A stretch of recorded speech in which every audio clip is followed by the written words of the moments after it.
This is a recording from Reunions Weekend 2011 at the University of Virginia, made possible by the Office of Engagement's Alumni Education Program.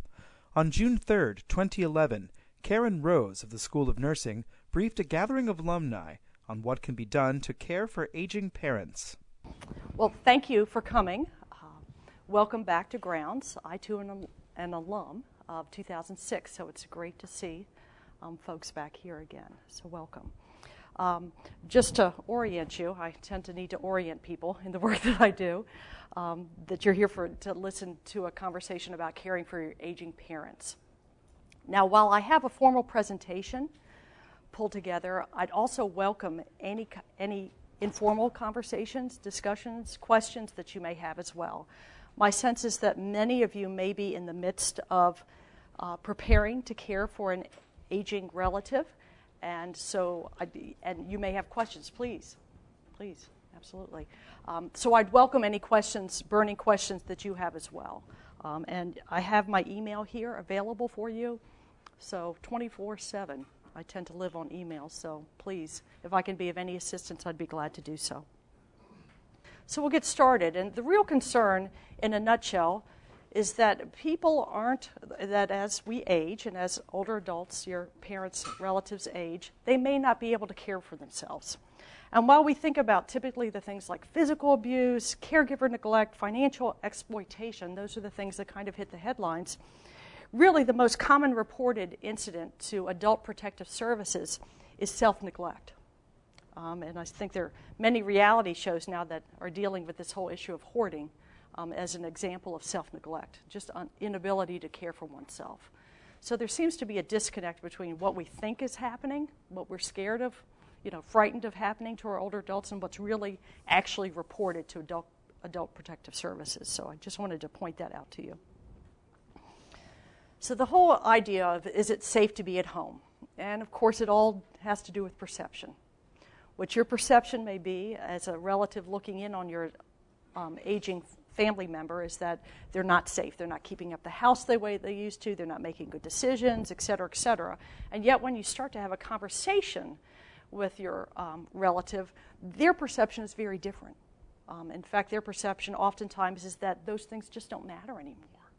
And I can tell you, as I'm aging myself, as we all are, things that used to be very important aren't. So there is a difference of opinion and perception, and that's where some challenges and some conflicts can arise. So an exploratory study done back now about 10 years ago, looking at perceptions of why we believe people, what are people's fears, and what do they think or would be reasons that they would seek some assistance or be safe at home, was conducted.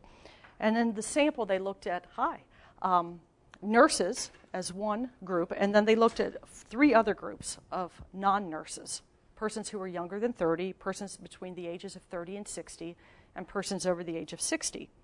And you'll see there the breakdown of the mean age was 54.55 years old, primarily female, Caucasian, and college and high school educated. So the question was, is it safe to be at home? What would your perception be of some different incidences? So you'll see in this first column here, so our nursing sample here, non-nurses, nurses, non-nurses, and then non-nurses by age group. Okay? So when you ask nurses, what would be the reason, what important skill to be independent at home, they'd say that they must be able to manage medications. Okay? In contrast, over here, persons who are older than 60 said, no, actually it's balance. That would be a reason. That would be the primary reason for me that I'd need to have this to be independent at home. Okay, so there's some discrepancy, and you'll see pretty much across the board there's some, managing medications. The second thing then that nurses said was very important would be using a telephone. Older adults said the ability to see. Okay, so some sensory differences. Third thing that nurses said would be using a toilet. Okay, no, that didn't rank here. Well, the third thing for older adults was the ability to lock and unlock doors, so safety. Having a family member willing to help, they believed, was important. Nurses believed is important for being able to maintain independence at home.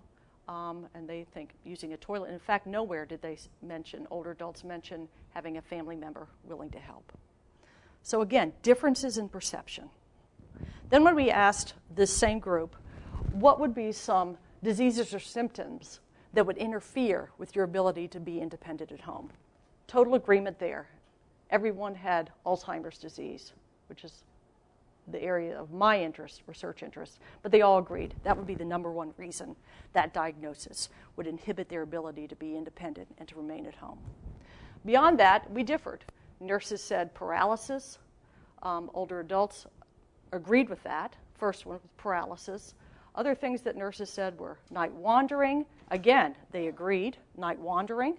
And again, that's not atypical in persons with Alzheimer's disease.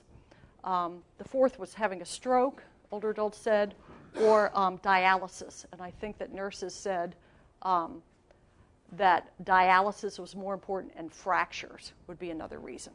So again, my point is that it's just that there are differences in perceptions. What older adults believe would be reasons, conditions why they would be unable to remain at home, and what medical healthcare professionals say are different. So what are some factors that we need to consider to keep persons at home? And I think what we saw on that last slide, certainly in medical history, the importance of any chronic diseases, the impact of any disease states that people may have on their ability to maintain their independence, to manage their disease, to manage their home. Certainly the whole issue of finances, and I will tell you, a report that was released yesterday, hot off the press, from the National Area Agencies on Aging. This was the number one challenge that they see in the next 10 years. This whole issue of getting people through this Great Recession and the impact that this Great Recession has had on older adults. That's the number one issue, number one challenge that is being seen nationwide for maintaining persons at home. Other considerations, personality. Are they lonely? Are they unhappy? Are they afraid? Are they nervous? High anxiety. Those things certainly enter the picture. Relationship with caregivers and proximity to services. Are there family members around? Do they have access? Do they have the finances to be able to afford some personal care services? So lots of things to consider. So the question that I get asked a lot is, how do I start the conversation? How do I start talking with mom or dad or Aunt Sally, whomever, about the whole issue of, is it safe for them to stay at home? Or is it time to be thinking about other levels of assistance? So I think one of the best ways to broach the subject is really to ask them for their advice. What do you think? What are your thoughts about this? That to the extent that you're not challenging and kind of in their face about the topic, I think that goes a long way. And those of you who are parents probably have seen this in your teenagers as well. Asking questions with respect and affection, being specific and non-judgmental, all the kinds of just non-judgmental, non-confrontational approaches to begin the conversation. I'm not sure that you can see this, but the primary importance really, what we're trying to get at, are they safe from a physical, a psychological, and a socioeconomic perspective? And how are they functioning? ADLs. It's a medical term. Stands for activities of daily living. Typically, these are the things that all of us need to be able to handle to get through our days. Things like bathing, dressing, toileting, transferring, remaining continent, and the ability to feed yourself. And so when there's an issue with this, many times these issues, these challenges can be avoided and can be treatable with some modifications. So the kinds of special help that's available for folks, there are all kinds of physical therapy and occupational therapy maneuvers, different kinds of handles for utensils, different, just a simple handlebar, grab bar, those kinds of things. You've probably seen on TV the ad for help, I've fallen and I can't get up, and so the personal assistance, just a notification, can be very comforting as well. And then there are telephone reassurance programs.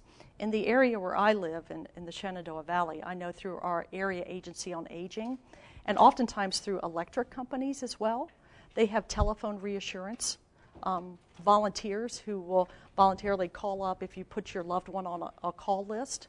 They're glad to call them weekly, daily, monthly, however, to check in just to make sure that they're okay. They don't offer assistance beyond a check-in, but that can be comforting. And I know where I live, the Area Agency on Aging does that, and I believe in the state of Virginia that Virginia Dominion Power offers that service as well. And so I think that's another kind of simple reassurance way to handle that. There are all kinds of now mobile monitors that are being introduced to the market. One of them that I'm aware of really does use this infrared sensor. And so in my area, for persons with dementia, Alzheimer's disease, it's very helpful because family members worry about the issue of wandering and the person becoming lost. And so if your loved one is willing to wear this kind of wristwatch-like device, it sends out infrared, it uses GPS, and so we can really detect them wherever they are. And so persons are less likely then to be lost for long periods of time. So that's something, again, that's oftentimes offered through triad services. And triads are through your police department, the AAA, AARP. So being in contact, and it differs community by community, but I think that's something, if you're really concerned about the wandering piece, that's a piece of technology that can be very helpful for that. Okay. So there are kind of environmental scans that you can conduct to take a look at and really explore the safety issues that may or may not be inherent in your loved one's home environment. Very easily, all over the house, looking for things like electrical outlets. Are they safe and working properly? Those kinds of things. The location of shelves that they have to access. I mean, there are people still climbing up on their countertops to get to the very top shelf of things, that sort of thing. And then you can go room by room, really, and look through. And let me tell you another website that I found that's not on this slide. It's called thiscaringhome.org, right? And it's on an upcoming slide, but I want to tell you about that because it takes you through room by room of a person's home. Now, this website is specifically set up for caregivers of persons with Alzheimer's disease or a dementing illness, but I think it's very helpful nonetheless. Looking at room by room, what could go bad in your bedroom? What are the hazards in the bathroom? What are the hazards in the living room? What are the hazards in the garage and the kitchen? And so I think that's a very helpful site for those of you who are internet savvy, just to look through. And even if your loved one is not experiencing cognitive decline, such as a dementing illness or Alzheimer's disease, I think it's a great website. It was pulled together by an interior design architectural specialist. And so I have no commercial, interest in it, but I think it's a worthwhile site to pursue, just to peruse. Okay. From a nursing perspective, we use this SPICES framework, and you'll see the SPICES. And what it stands for, really some common preventable problems that you need to be aware of. So sleep problems. Yes, sleep does change as we age, but there's some things that we can do. Some interventions, very simple interventions, things such as don't drink caffeine after noon. And you'd be surprised at how many people drink caffeinated coffee throughout the day and then wonder why they're up all night. So there's some very simple interventions that you can employ to help with this. Problems with eating and feeding, incontinence, confusion, evidence of falls, and skin breakdown. The good news is that many of these are very preventable. The bad news is that these are very common, and someone needs to address them. So again, if you're the family member, what is your role? Certainly to advocate, to get the appointments, help coax your loved one to go to the appointments, right? And then to help manage the problems that can be corrected. If the problem is correctable, oftentimes the person can go right back into their home environment and be very independent. And if some of the problems aren't correctable, then you may need to seek other supportive services. IADLs, another synonym for instrumental activities of daily living. But in the past, a couple slides ago, I spoke of ADLs and stood for activities of daily living. This is instrumental activities of daily living. And these really tend to be what the research tells us. These are the deal breakers for people. deficits in these areas are what oftentimes lead to institutionalization or to needing additional supportive services. So inability to use the telephone. And remember, that was the number one. If you remember back to persons age 16 older on previous slide, they said, if I can't use the telephone, that's a real problem, and it is. If they're unable to continue going shopping for groceries, whatever, food preparation, housekeeping, laundry, transportation, medication, and finances. And oftentimes it's a deficit in one of these areas that first alerts the family that there's a problem, right? My mother can no longer handle her checking account, right? Yes? Is indifference the same as inability? That's a good question. Is indifference the same as inability? I think you have a scenario in mind, I'm sure. You have someone you're thinking of. And yes. Okay. I do. And she no longer wants to shop or cook or clean or do the laundry or those sorts of write checks or learn the buttons on the remote, that sort of thing. My answer to that is not. It's not an easy. It's not a yes or no. I think it bears something that needs to be addressed, to be looked into. Is there an underlying depressive symptom going on there? I don't know. That could be easily treatable. Or is that oftentimes people shy away from doing things because they're unable to do them anymore? And so it's difficult. I can't ascertain if it's inability, if it's a functional loss, cognitive loss, or if it's another, like maybe anxiety or depression. But I think either way, it needs to be checked out, would be my recommendation for that. Yeah, right. Okay. So what can you do to support a person who has some of these IADLs, or instrumental activities of daily living losses? Certainly there's an advent, a whole entrepreneurial explosion, particularly with this Great Recession, of persons who are now coming in and saying, I can help mom, dad, whomever, with shopping and some of these IADL supports. There's a whole agency, explosion of agencies that are built around the whole idea of companion care. Home Instead, for example, is a for-profit agency in our area here in Virginia, and I think they're nationally based as well.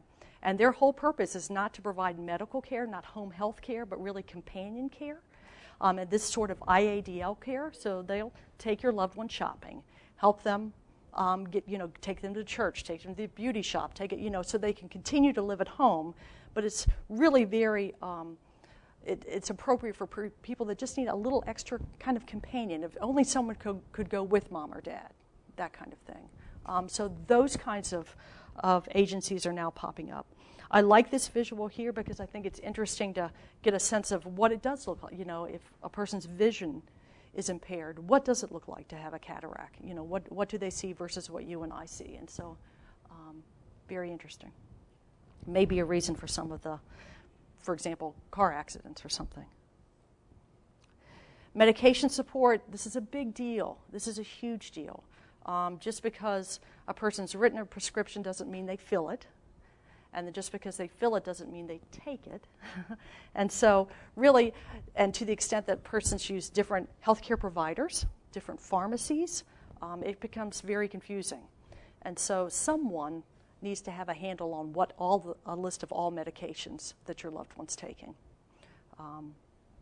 Emptying the cabinets, using only one pharmacy, that sort of thing. So just kind of tips, if you don't have a good grasp on what medications your loved one's taking, you need to, because that seems to be fairly fundamental, because many, incontinence can be caused by some drug-to-drug interactions. Sleep problems can be caused by that. And so unless you have a real good sense of the medications, both prescribed and over the counter, and supplements, et cetera, that persons are taking, it's really difficult to really intervene appropriately. Transportation, a big deal, becoming bigger as more and more.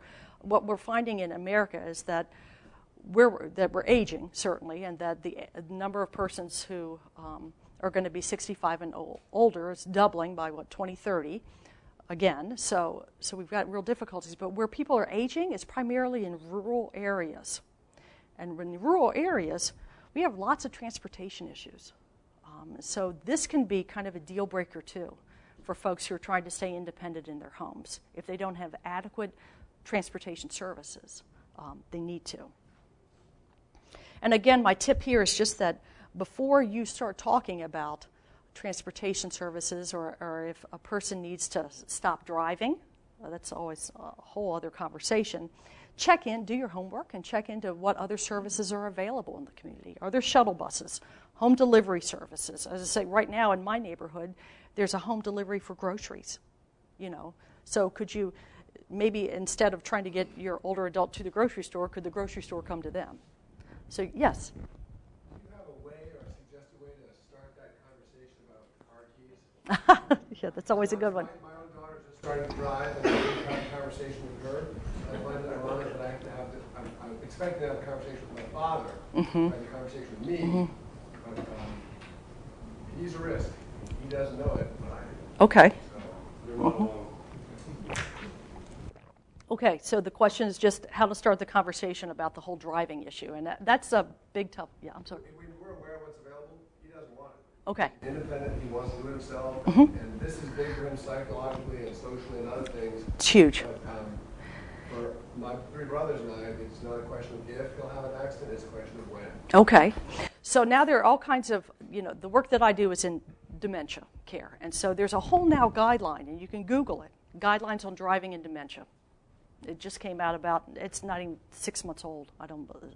So anyway, so there are telltale signs for when it's, have they had accidents? Has he or she had some fender benders? The last year or two? Mm-hmm. Okay, that's a telltale sign. Some increasing visual issues. Do they become combative or confrontational, even if they're not driving in the car? Are they very irritable in the car? Oh, they shouldn't have, they cut me off, I'm going to cut them off. Those kinds of things, that's not a good sign. My short answer to this is that you need to lean very heavily on your healthcare provider because older adults tend to listen to the advice of their healthcare provider. And what many healthcare providers now do is they'll write a prescription that says no more driving.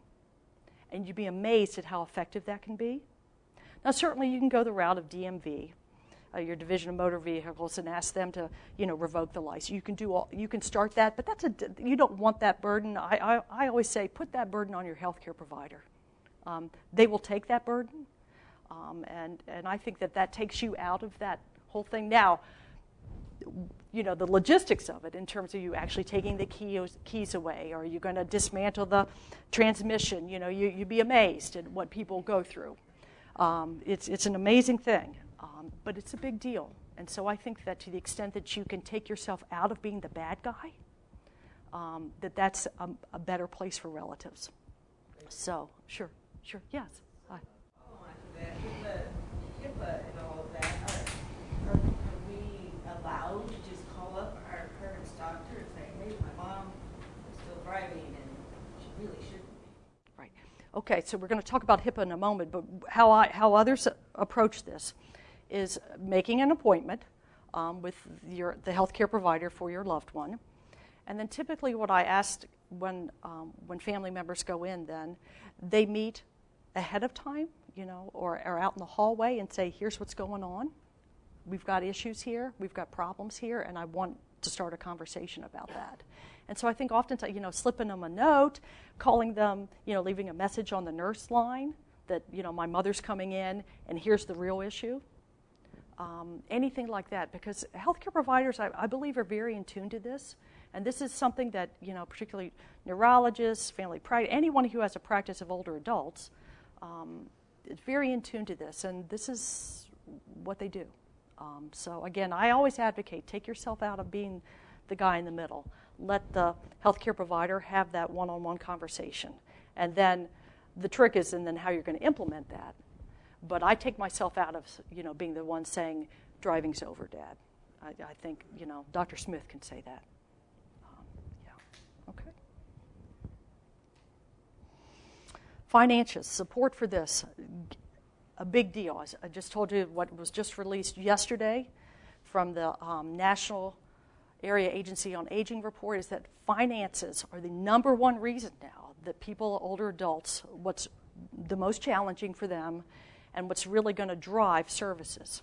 And so more and more we're seeing older adults needing to relocate, move back in with folks, with family members, and for some that's an option, for others that's maybe not an option. But you know, all kinds of social programs are available, rent subsidies, utility discounts, all kinds of things. And so I kind of have this as a first tier for options that may be able to allow your loved one to maintain independence in their home. Finances, different things you can do if you're concerned about are they not handling them well, certainly setting up joint checking accounts, having bills sent directly to you, or notification sent to you if bills have gone unpaid. And again, there are lots of entrepreneurial businesses that are popping up that will coordinate all of this care for you. A kind of a level 2 financial support, durable powers of attorney. This is where you need the help of legal counsel at this kind of level 2 support. I think level 1 support things you can kind of take care of on your own, but level 2 support, you need some assistance because rules, you know, the laws are different and, as you know, continually changing. I've given you a link here to Managing Money from Afar, AARP bulletin that helps you figure out some of that as well. Medical support, a big deal. And if you figured out Medicare, A, B, C, D, E, F, G, good for you. Most people haven't, and it's very confusing. And certainly you understand that there are time limits for when you need to enroll, or else there are penalties that follow you through, and with Social Security too, the rest of your life. If you don't enroll at the right time, then you always have this kind of 10% bump penalty. So you really need to be on top of this, and I will tell you that I go often to the Medicare site. They have very up-to-date information, and if you have questions about that, then I think another good point of access is your Area Agency on Aging. HIPAA. I told you we talk about HIPAA. So again, a good example of the best of intentions gone bad. So yes, you do need permission to access certainly medical records, anything of that nature, or to be notified of when they're hospitalized or anything like that. But again, this is a good reason then, take care of this, you know, legally certainly, and you can't, an avoidance of this topic only leads to problems down the road. So there is a conversation, there's a crucial conversation around all these issues of powers of attorney, HIPAA constraints, et cetera, et cetera. And so, you know, kind of pretending like it doesn't exist will exacerbate it. Yes, sir? I don't believe the HIPAA provisions would stop you from telling a doctor No. my dad is having problems doing this. It would stop the doctor from having That's exactly. conversation. Absolutely, and that's what I was saying. You can always access them, but their ability to give you information is limited, prohibited.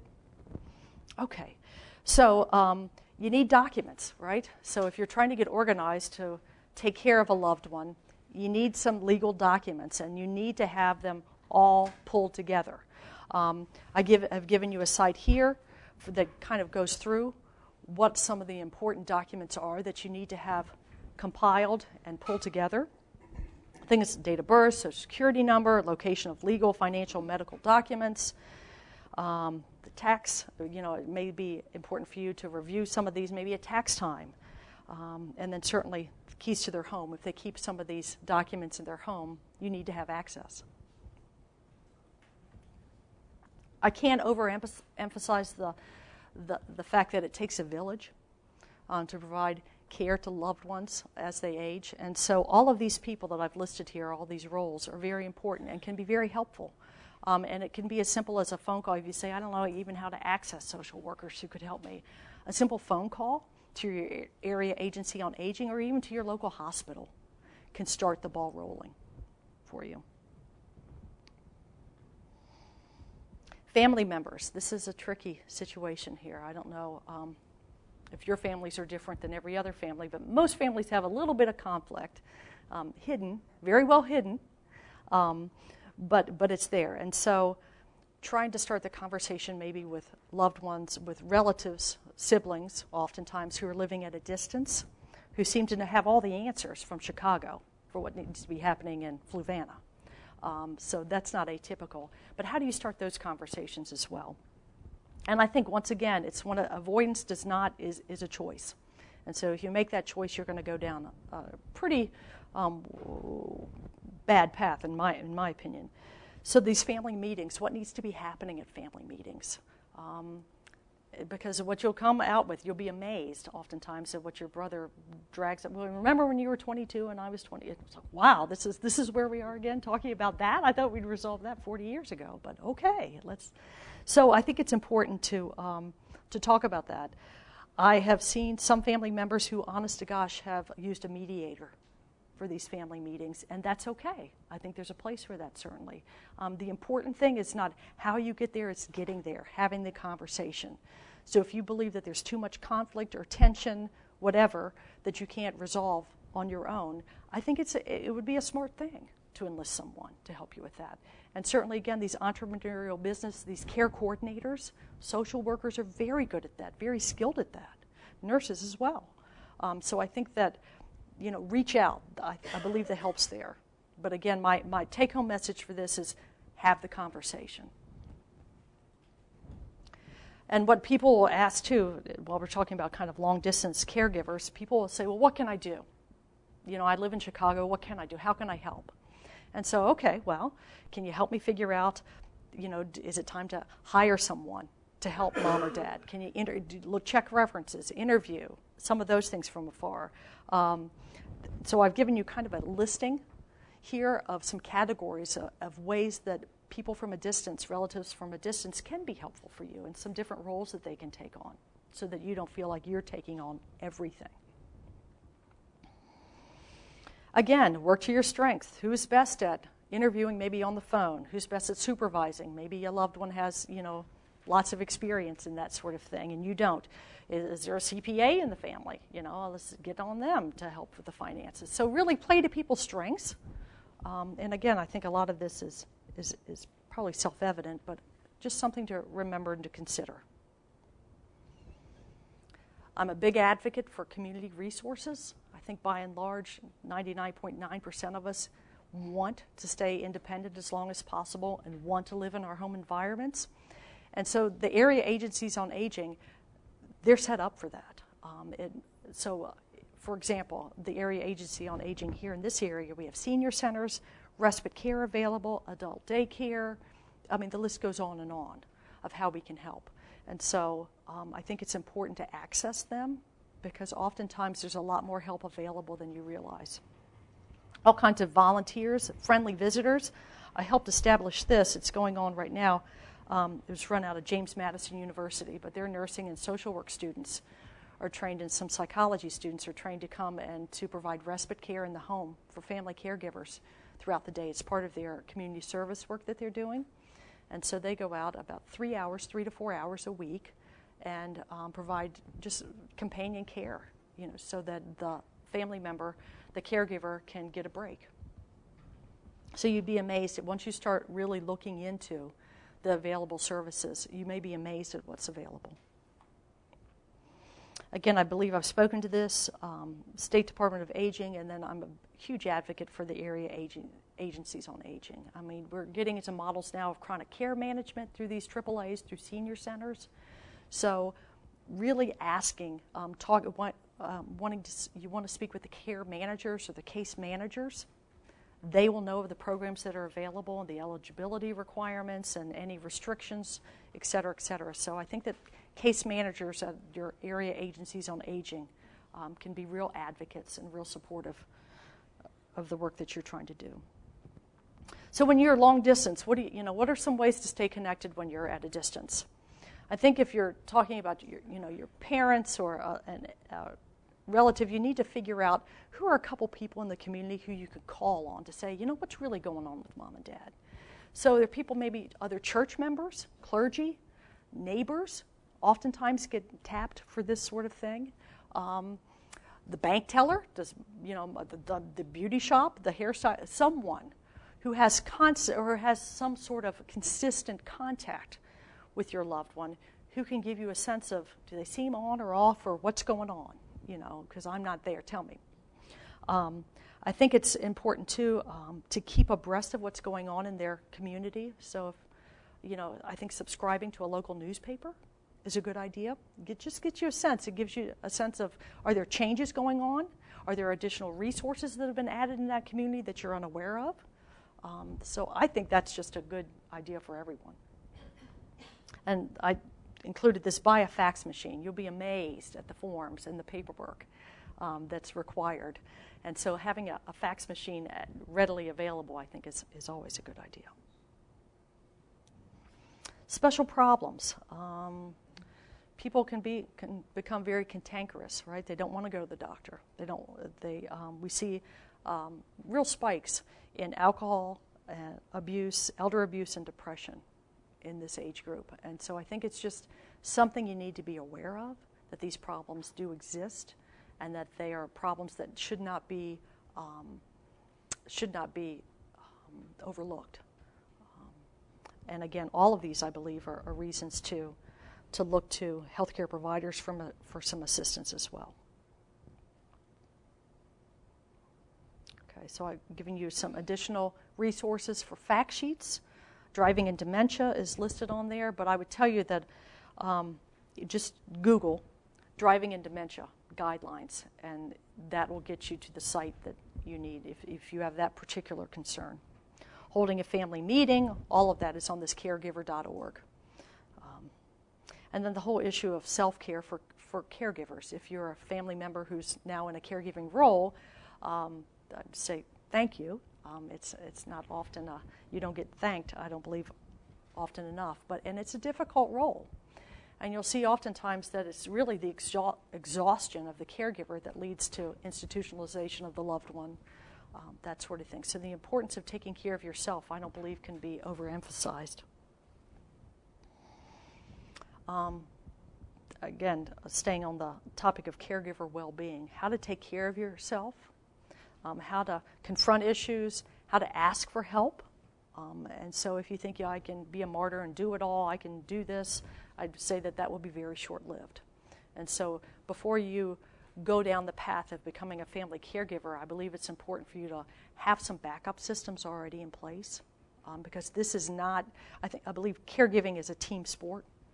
It's not a solo sport at all. So you need to really be prepared for this, because oftentimes, you can be in it for a long haul. 10 years, 20 years, are you prepared for that? Okay, so the whole issue is that what we've been talking about is how to recognize when it is time to move on, when there are other options that need to be explored outside of living independently in their home. And there are other options. So back to, is your loved one okay? How do you know if they're okay? What are some questions that you need to ask yourself? Can they prepare themselves something to eat? I can't tell you how many times older adults just forget to eat. And so, if you forget to eat for 2 or 3 days, you don't feel so well, and then suddenly you may be confused, and you think, they're confused, this is bad. Well, maybe they're dehydrated. So you really need to make sure that some of these basic pieces are in place. Do they have the judgment to identify who they should and should not let into their home? You hear tragic stories almost daily on the news about exploitation of seniors. And so discerning truly, do they have this level of judgment or to be safe by themselves? So just a couple quotes just from two manuscripts that I have the references for you. That people, here is the dilemma, that when people, just because you believe that they're not able and capable to live by themselves alone, doesn't mean, we're back to that whole perception thing, doesn't mean that that's their belief or not. And when do you let go of that, and when do you allow them to assume their own risk? And I don't have the answer for that, I will tell you. I don't have the answer for that, but I think it certainly does present itself with some problems. So the whole issue of capacity, when can I judge that my loved one still has the capacity to make a sound decision? Well, that's illegal. That really is, when you get into issues of capacity, that's something that the legal system, you need to work through the legal system with. But certainly the whole issue of executive function comes into place. And you'll hear physicians, if you go to your healthcare provider with your loved one, you'll hear this whole term, executive function. And what we really, this term came into being when you think about what do executives do during the day. They plan, they organize, they present, all kinds of things that you do in a typical executive position. And so to the ability that your loved one no longer has the ability to plan for events, right? If they don't have food in their house, they need to plan for how they're going to get food in their house. So that's an executive function, right? So what is executive function? And again, from a physiological perspective, it's prefrontal cortex, which is where we oftentimes see difficulties. This is all the IADLs, the ability to manage finances, the ability to shop, the ability to drive, all those kinds of things. Judgment is impaired. And so just so you know, if you're told or when you read about prefrontal cortex deficits, which you'll read about in Time magazine, they're talking about the ability to make judgments and for executive function to be in place. I've given you a kind of a diagnostic category here. It involves the ability to think abstractly and to plan, initiate, sequence, monitor, and stop complex behavior. So again, what executives do throughout their days. I'm oftentimes asked, how do I know if my loved one or I myself, am I slipping into a dementia, into an Alzheimer's disease? And so I often tell people, well, the fact that you're asking is a good sign, number one. So again, that's a good sign.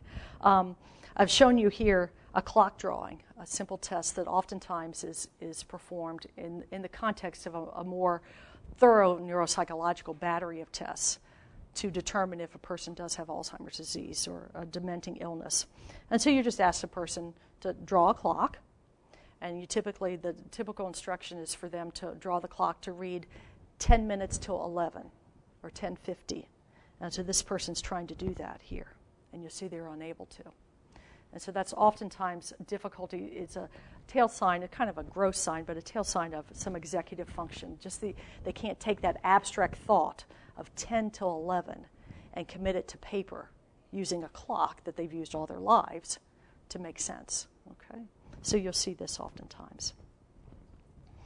The other thing, this other test down here, trail making, is oftentimes used as well, to connecting A to 1, like a connect the dot, and you connect A to 1 and B to 2 and C to 3 and D to 4, and they're unable to do that.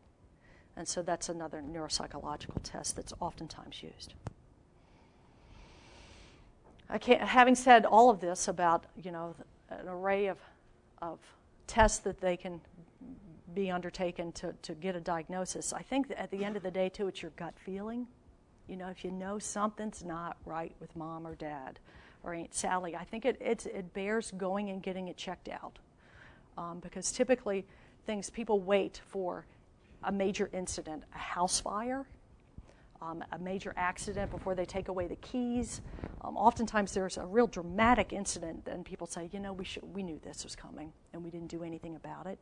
So I advocate for, if your gut's telling you that something's not right with mom or dad, get it checked out. I think that in the long run it's better to be safe than sorry. And if your gut feeling's on target, and even if it's not, you'll get some reassurance that you're either going to have information to act on or to know that it's okay, not a big deal. But I think that information can be very powerful. This is just going back to the whole guardianship issue.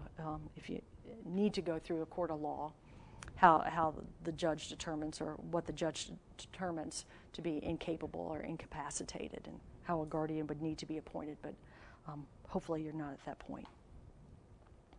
Options, lots of options, and I will tell you it's a booming business out there. If you've seen, almost every other commercial on the television has something to do with some sort of medical service or home health or something that's very targeted for older adults. So the first one, moving in with family members. For some people, this is a great option. Many people, not such a great option.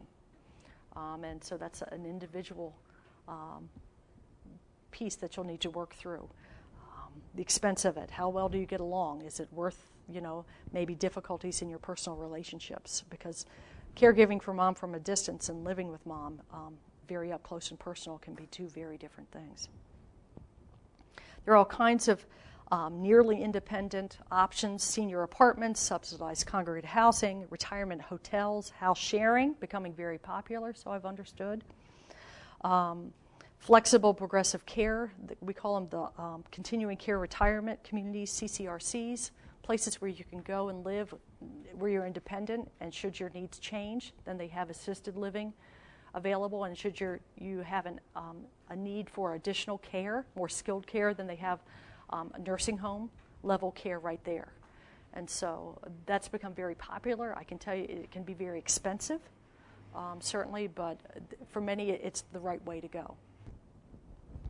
Okay, so lots of options, lots of controversy, lots of challenges when you start looking at transitioning out of home. Yes, sir? I don't want to start a debate. No. But we have a very fine continuing care facility that Catholics run in Jackson, Mississippi area. I'm Methodist, so it's, I'm like a Catholic, but it's a fine facility.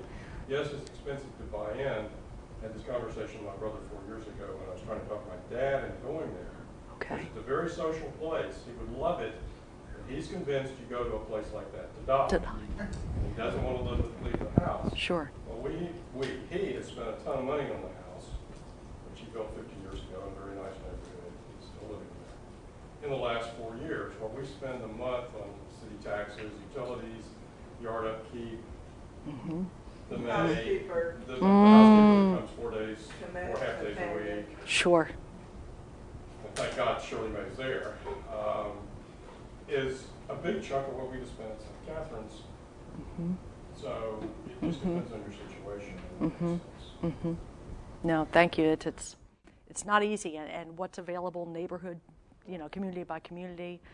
Some that are affiliated. Neighbors, Sure. When he was walking the dog around the block and fell and couldn't get up, somebody got him up, and now he uses the little apartment we got from mother 7 years ago. You're right. Yes. Is there a primary reason or a short list of primary reasons of why the elderly people get depressed? Well, it's a tough audience.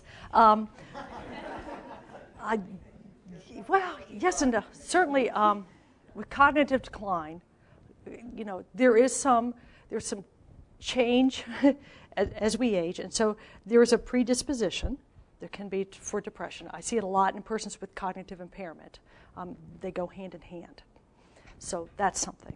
I mean, certainly if you think of the losses that older adults experience, I don't know your exact situation, but if there's been a loss of a spouse, or neighbors, or their cohort, it's not an uplifting situation. But I think that it can be drug interactions, medication interactions. I think it bears something to be looked into, certainly. I don't think it has to be a normal part of aging at all. And certainly with good therapy, if it's counseling or medication, whatever it is, it can be treatable. So I don't think it's something to accept. Just like I don't think incontinence is something to accept, or cognitive decline is something to accept. That's just aging. That's what we are all going to go through. That's not so. That's a wives' tale that needs to be flushed. That's old.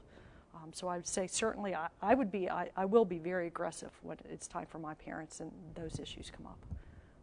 So I would advocate for that. Yes. I'm sorry. Mentioned drug interactions a couple times, and do you have any strategies for dealing with healthcare providers who, I think medical providers often overprescribe anyway. It's easier than trying to work with people in some other way. But I run into situations where where my mother was sent to other doctors, not her own doctor, and prescribe something, like for depression and go away. So I don't know really how to tell her how to combat that. But also, Right. So the whole issue of polypharmacy, I've alluded to a couple times, multiple healthcare providers, multiple pharmacies where they're getting dispensing medications. And so no one really has the big picture. And so I'd advocate that if your daughter, someone needs to get a handle on the big picture, on, what are the medications that have been prescribed? What is she taking over the counter? Because you'd be amazed at what people are taking over the counter. What supplements, what herbs, anything that they're taking. And then the other thing I would advocate for is that to the extent that you can keep your health care in one system, for example, I live here, I use UVA. And so we get, my parents get referrals all within the UVA system. And so there's a shared medical record now that they have access to. And so I think that helps cut down on some of the confusion. So those are some strategies but someone's got to get a handle on what medications are being used, what does your mother take, what is she actually getting filled, what is she taking, and what you'll find with many older adults at the end of the month, if they've misplaced some medications or if they're running short on money, they choose not to take different ones, oftentimes the blood pressure ones, because they say, oh, I can't tell the difference. And so, just because they have a prescription doesn't necessarily mean that they're taking it. So medications can be very complicated. I'm not sure that I answered your question, but I think what I'm thinking of is more how do you deal with the medical care providers? I mean, because, the drug companies, as I'm sure you're aware, are out there pitching their stuff. And I feel like pushing, really.